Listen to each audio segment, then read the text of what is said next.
Good morning. Congratulations, the class of 2011. Congratulations also to the parents, grandparents, faculty and friends, and all the loved ones who helped bring you to this point in your lives. I'm standing here before a remarkable group. 3,454 students have earned degrees from New York Institute of Technology this year. More than half will be receiving undergraduate degrees, slightly more than half, and the rest will be receiving advanced degrees. Many studied at more than one NYIT campus. To be here today, some of these graduates and their families traveled from the Bronx and Bahrain, from Astoria and Amman, from Northport and Nanjing. We are graduating students from 50 states and 81 nations today. Welcome.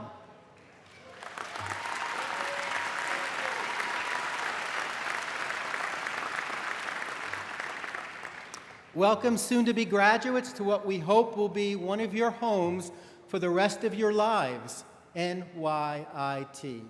No matter where you live or work, we are here for you, a 21st century network community of students, faculty, programs, and especially graduates spanning the globe, physically and virtually. You are graduating from a university that is committed to educating a new generation equipped to succeed in the global marketplace and are prepared to be global citizens. And our commitment to you does not end with this commencement, this new beginning. When it comes to graduation ceremonies, some things have not changed. I'm sure many of you are sitting there asking yourselves the same questions that I asked myself at my graduation day, back in the time when a tweet referred to the sound that birds make. You may be wondering how you're going to make the crucial decisions that lie ahead, how you're going to make an impact. You may even be wondering how long this speech will last. Let me confess right away, I don't remember my commencement speaker or anything that was said, though I could probably make it up today. The Twitter version would have been, "Go and prosper, make us proud, you are the future."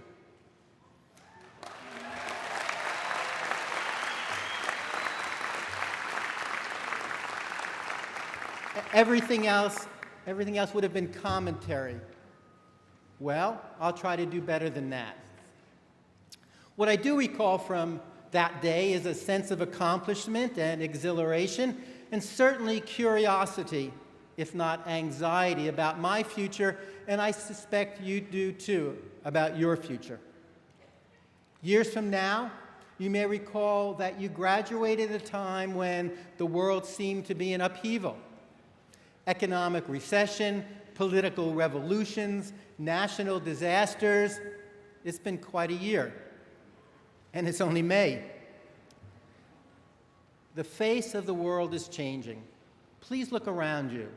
Your generation is more ethnically and racially diverse than any in America's history. As you advance in the workplace, you will find yourselves in the most inclusive economy ever, developing strategies and products that are enriched by human differences. It's worth noting demography, too. Every day, more than 7,000 Americans turns 65. By 2030, 18% of Americans will be senior citizens, up from 12% today. That trend is true for the majority of nations and will have a profound impact on the workplace. Certainly, the physicians and other healthcare professionals we are graduating today will not lack for patients or the rewarding opportunity to heal them. Globalization is transforming the workplace as well. In today's cross-border environment, individuals with broad cultural fluency and a global mindset have a distinct competitive advantage. That's why our curriculum is continually being refreshed by our gifted faculty. And, as always, technology is a key driver of change. Here at New York Institute of Technology, we model technology in our teaching and research and work to live up to our last name.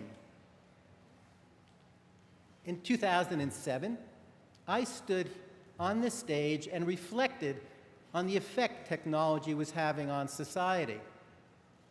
I estimated then that the majority of the graduates that year had probably been on the internet within the past 24 hours. Now, 4 years later, I'm guessing that many of you were online within the past 24 minutes. Okay, let's be honest, some of you are probably texting right now. Yeah, I see, 2, yeah. Hey, I taught a class this spring. I know how it works. Looking back further, if we had met on this spot in 1964, we would have seen signs of change and optimism as bulldozers and masons turned the old Cornelius Vanderbilt Whitney estate into NYIT's newest campus. Meanwhile, carpenters and painters were finishing the first formal library in our Manhattan campus. Things were different then. For graduates, the workplace was largely predictable. Most people picked a career and went from one rung up the career ladder to the next. You could count on spending decades at a single company. That same year, businesses showcased the latest technology at the World's Fair, which opened in Flushing Meadows Park, about halfway between here and the Manhattan campus. At the IBM Pavilion, technicians demonstrated that computers were not a threat, but were user-friendly. Back then, computers were huge mainframes and air-conditioned rooms operated by engineers in lab coats. The picture phone was the main attraction at the Bell Telephone Pavilion. Visitors could make a call and actually see the other person while talking. At General Motors Pavilion, you could take a train ride and visit a model city 60 years into the future. The announcer said, "The answers we seek will be found in the near tomorrow." I think we should resurrect that phrase, the near tomorrow. I'm sure many of you graduates have been grilled, what are you going to do after graduation? Many of you are tired of hearing that. It's almost as bad as that 4-letter word that keeps coming up in households this time of year, jobs. It sounds like a valid question, though. What are you going to do with your life? Especially since you and your family have worked long hours to make your education possible. That raises another 4-letter word that gets used a lot this time of year, debt. I'll touch on that one later. Now, I'd like to suggest that the life question is the wrong question to ask a graduate of any age. You should feel free to dream large, let your imagination soar, impose no limits on what you can be. But even as you dream into the far future, plan for the near tomorrow. Life will be lived in episodes and stages. Right now you are passing out of one stage into another. There'll be many more passages in your personal and professional lives. Indeed, labor economists predict that you will change careers, not jobs, but careers 5 times on average. Some of those careers won't even exist till 10 or 20 years from now. So, you cannot plan your life based on how things will be in a decade or two. Certainly, becoming a university president was not on my list. Some things will remain constant. Taxes. Senator. Checkups with your doctor.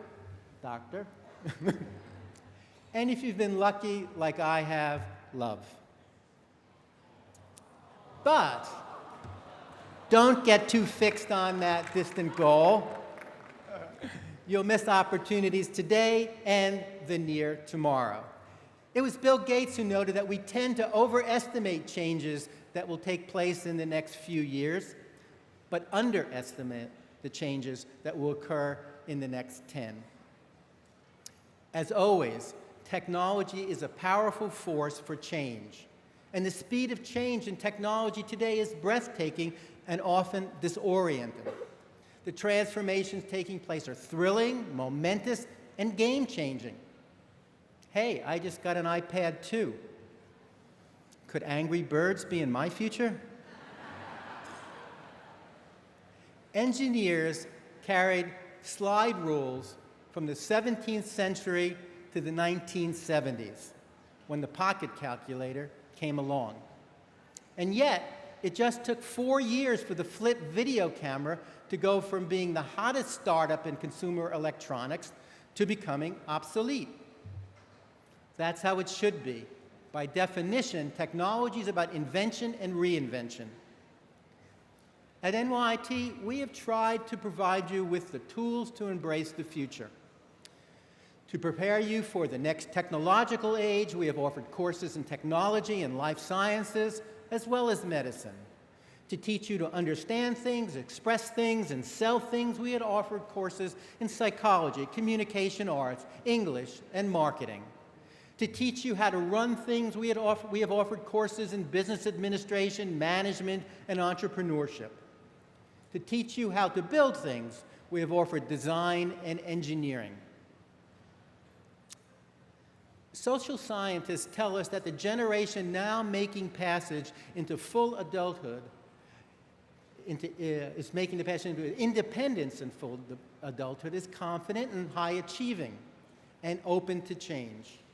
If that's you, you value individuality and personal fulfillment.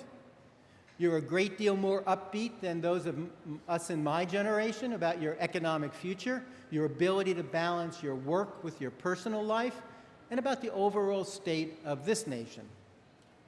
Your optimism will be rewarded with opportunity.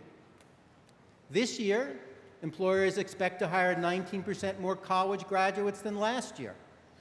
And NYIT graduates have an exceptional record of employment in their chosen professions shortly after graduation or advancement to graduate school in their field of choice.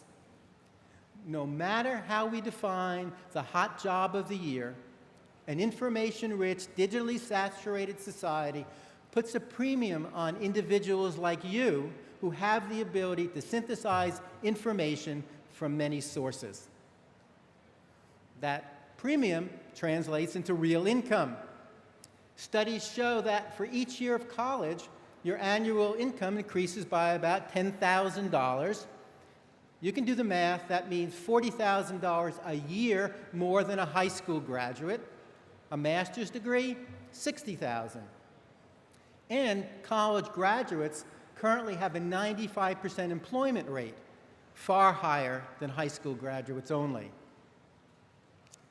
Remember that four-letter word, debt? Well, without question, education is the single greatest proven investment anyone can make. You may have heard the expression, if you think education is expensive, try ignorance. Plus,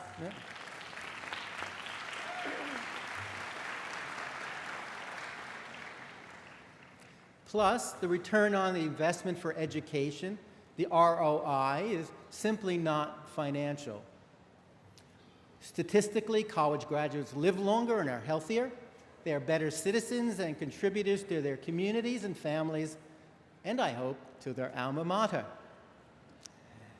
There are a host of associative and effective returns on your investment in earning an undergraduate or graduate degree.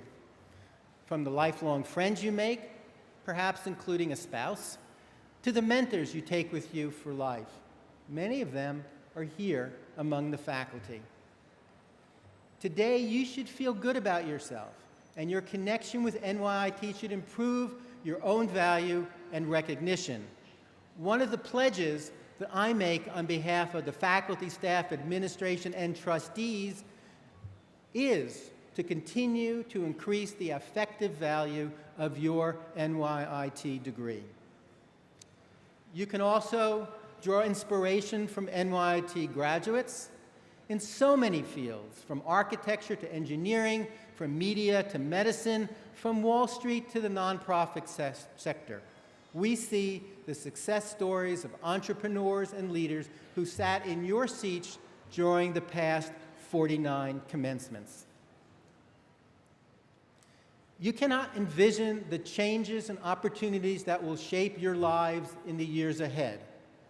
And where there are vast unknowns, there are vast opportunities.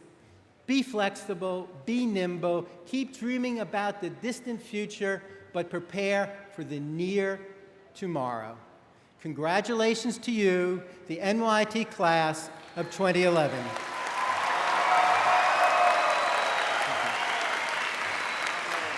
Thank you.